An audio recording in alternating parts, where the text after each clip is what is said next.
Some kids are born genius, and some are creatively made by parents. Welcome to M for Parenting.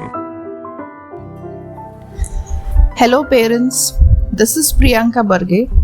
Welcome to M for Parenting.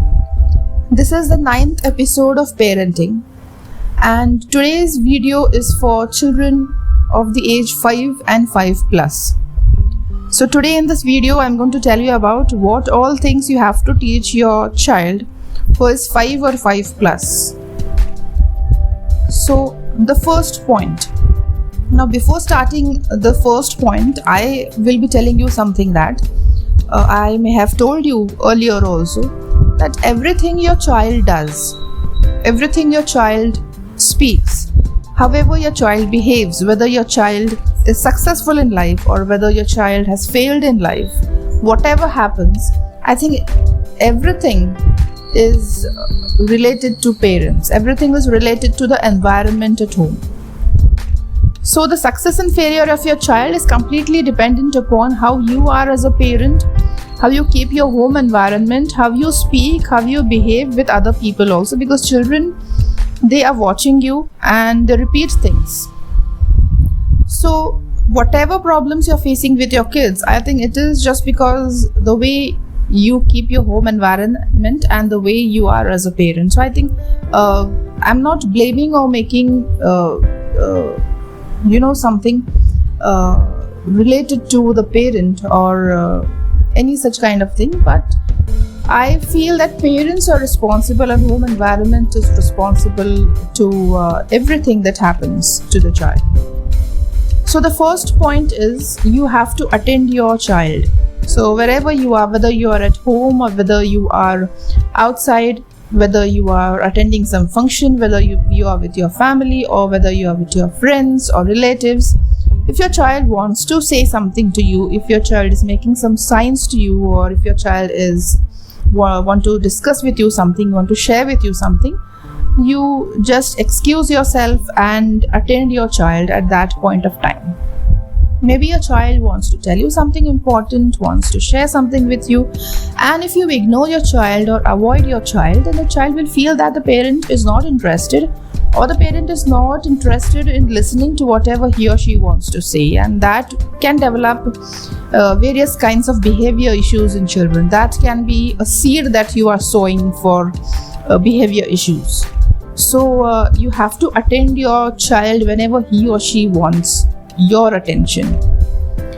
Point number 2 is find out your child's specialty. Now every child is special in some or the other thing. Some children are special, or some children are good at academics, some children are good at sports, some children are good at public speaking, some children are good at reciting, some are good in arts. So find the specialty of your child and start supporting and helping your child in his or her specialty. So apart from academics, support him to give time to perceive his or her specialty and to work on it as a child. Point number 3 is, as parents, what we do is, I have seen this with many parents and with many teachers also, like even at school, teachers say that our children are always ranking first, second or third. Our children are always very intelligent. Our children are good at sports, they're good at academics, and they're good at everything. Our children do this, our children do that. I've heard this from many teachers and many parents. But I ask these parents and teachers that, are your kids happy? At the end of the day, are your kids happy? They're good in sports, they're good in academics, they're good in everything. But are they happy in life? Have you ever asked your child whether he or she is happy? That is very important. We have to teach our kids to be happy in life. So I'll share an example with you. There is a parent, and one day the child comes back home and the parent asked, how many marks did you get? Are you first in the class or second? But the parent did not ask the child whether you enjoyed the process of the exam, whether you enjoyed being with your friends, whether you enjoyed the day, whether you learned something from the day. No, we ask our kids whether you are first or second. How many marks did you get? So In a way, we are trying to inculcate in our kids that only marks and percentage, race and competition is important. Then the child thinks that only racing and competition is important in the world, and when he or she grows up at 18 or 21, he or she always starts competing with everyone. He or she thinks that I have to put everyone behind and always go forward in life. Let anything happen to anyone around me, I have to win. I have to be first in the race or competition. So in a way, we are trying to make our kids selfish, and then later in life we complain that my kid is giving me back answers, or my kid is behaving in this way or having some behavior issue, not trying to understand people, he or she is being rude to people. We have made them selfish right from an early age, because we have taught them that life is a race, life is a competition. And then with it comes all the bad feelings like jealousy, hatred, anger, anxiety, stress. It is we have gifted all these qualities to our children. Whatever, anger and stress, anxiety and jealousy, all this we have gifted to our child right from a very early age. So instead of that, if you ask your child, what did you learn at the end of the day? How many people did you help today? Did you make someone laugh today? Did you make someone smile today? Then the child will think that beyond academics and marks, these things are also important, because my mom and my dad are asking me about these things. My mom and my dad are asking me whether I made someone smile today, whether I helped someone today. It means that these things are important in life.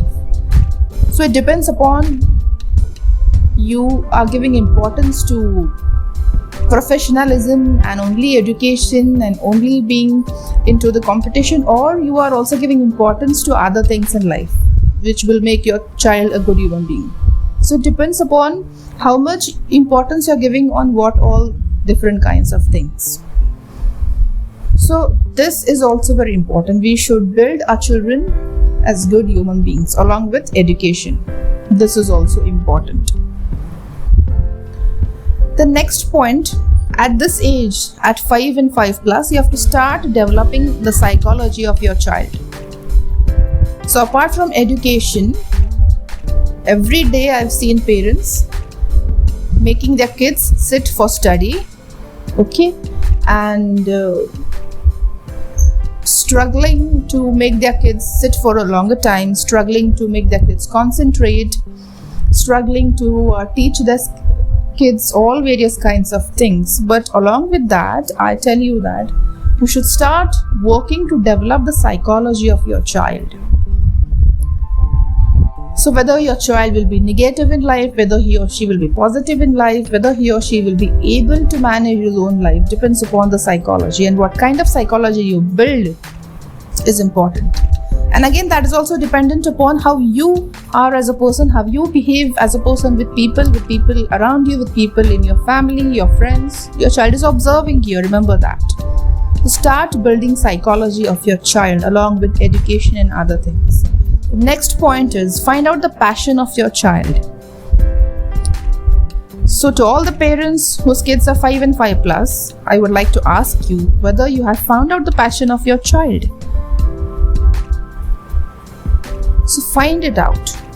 Find out what your child likes, what he does not like, what he is good at, what he is not good at, what he loves and what he likes. Start finding out the passion of your child and help and support your child to perceive his or her passion. The next point is unconditional support. Now you have to support and help your child unconditionally in his or her passion, in his or her speciality. The next point, we all parents have to start working on building skills and qualities in our children. So skill development is very, very important. Real life skills are very important. Your child should learn to build a positive attitude. Your child should learn to develop his or her emotions. Your child should learn to build management skills. Your child should learn to become an influential personality in society. Your child should be able to take his own decisions when he grows up. So There are a number of life skills that you have to teach your children, and 5 and 5 plus, this is the correct age to start teaching real life skills. Next point, start building the character of your child. Very important. So along with education, along with developing psychology, along with supporting the speciality and passion of your child, also start building the character of your child. So the character of your child is completely going to reflect you as a parent. So it is very important to build character at this age. Next point is convey and convince. So you can do only two things with your child. No negativity, no argument, no scolding, no screaming and yelling, no bad words, no hitting. Only 2 things that you can do with your child, irrespective of the age. Convey and convince.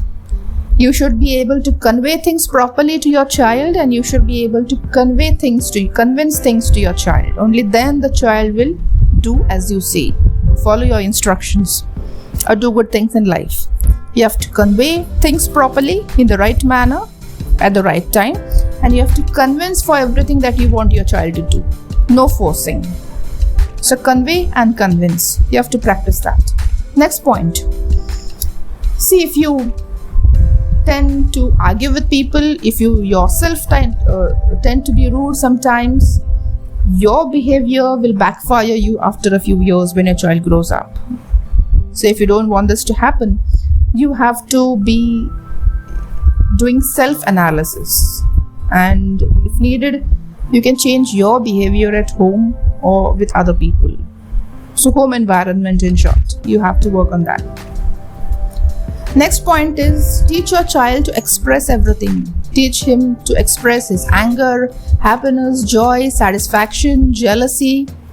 Teach your child to express all the kinds of expressions. Teach him to express his anger whenever he or she is angry. This will help to build a beautiful mind for your child, and the child will slowly and gradually start developing a control over his or her own mind. Will start controlling his or her emotions and mind. And the mind of children, or even the mind of we as adults also, the mind should be like a free-flowing water. The water should not be stagnant. There should be no potholes in between or no hurdles in between. The mind should be like completely a free-flowing water. So for that, we should learn to express everything that comes to our mind. So teach your child to express his or her feelings, express his or her emotions. And 5 and 5 plus, this is the right age to teach this skill. So the next and the last point is never burden your children with issues. Now, we as parents and we as individuals, we as professionals have lots of issues in our office, at home, with friends, with our own selves also. So do not share these issues with your children, and do not burden them with your issues. Like many parents say to their kids that I do this for you, I do that for you. No, do not burden your issues onto your child. It is your duty, your responsibility to do everything that you are doing for your child, and you do not have to tell it to your child that I'm doing this and I'm doing that. Do not burden your child. So these are the various points that I discussed with you. Do try this all with your child, and it is very, very important to start with all these points right from today itself for 5 and 5 plus kids. So building all these skills and qualities is very, very crucial. So start from today onwards. Do convey me your experiences. Keep watching the videos. Do subscribe the channel if you like the videos. Hit the like button. Also hit the bell icon so that you get all my videos that I post every week, every alternate day. Thank you for watching the video. Bye bye.